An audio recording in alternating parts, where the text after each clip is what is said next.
Qu'est-ce que ce sera? Une pomme dauphine, s'il vous Vous plaît. avez de la chance, il m'en reste une. Tenez.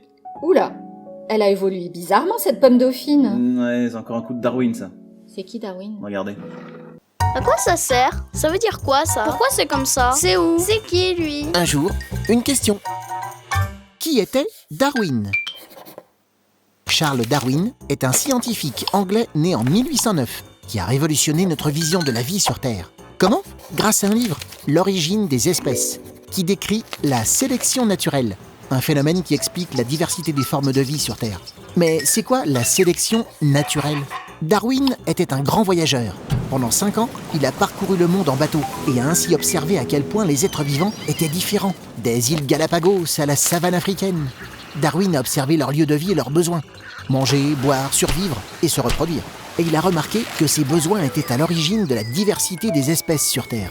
À chaque naissance, c'est un individu unique qui voit le jour, avec des caractéristiques propres, comme sa taille, sa couleur ou autre. Et ces particularités se transforment en avantages ou en défauts, en fonction de là où il vit et de comment il vit.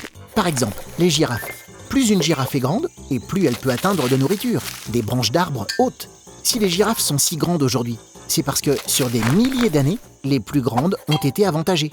En mangeant plus facilement, les grandes girafes en meilleure santé se sont davantage reproduites. Les plus petites, elles, ont fini par disparaître.